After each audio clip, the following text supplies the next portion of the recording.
apologize. We did not apologize po. Ang context po is, sorry pero wala po kaming ginawang masama sa anak nyo. No, why? Kung That- wala kayong that- ginawa, it was sandali lang, clear. sandali lang. Kung wala kayong ginawang masama, ba't ka magsasorry?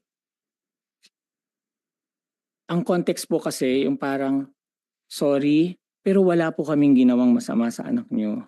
Hindi, medyo nagugulan ako, medyo may Opo, pagka-weirdo. yun po yung buong sentence namin. Sorry, Robin, ha?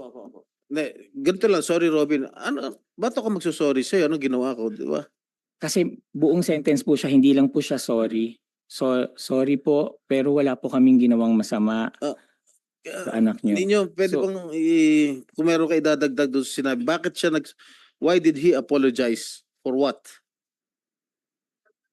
No. Senator Jinggoy, ito po sinasabi ko, ay talagang umiiyak sila nung nag-sorry sila.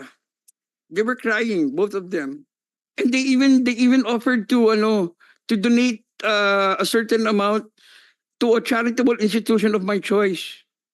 Para lang masettle yung Is it true? Ang sagot ko sa kanila, ako, tao lang ako. Diyos nga marunong magpatawad. Kaya ko kayong patawarin. Pero kailangan pagbayaran niyo yung ginawa niyo. Is it true that you were offering something sa charitable institution?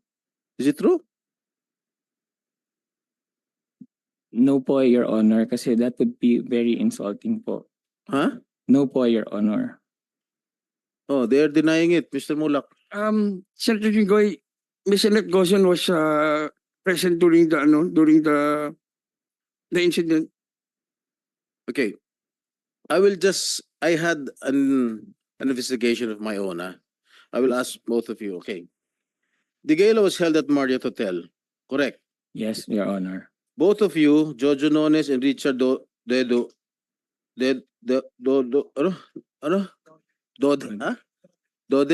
hindi Dede, are billeted at Belmont, which is a walking distance from Marriott Hotel. Correct. Yes po, Your Honor. Jojo texted Sandro if he can come over to the room. I did not text that po, Your Honor. In fact Did you po, have the copy of the text messages? Kasi dinilit mo lahat, nasa may telepono ko. Dinilit mo lahat yung mga messages eh. You have a copy of the text messages?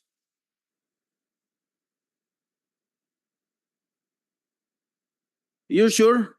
yes Pag po, Your Honor. nirecover namin sa Globe yan o sa Smart yan, pakukulong kita rito. Now you better tell the truth. Yeah, I'm telling the truth po, Your Honor. You did not. Hindi po sa akin nanggaling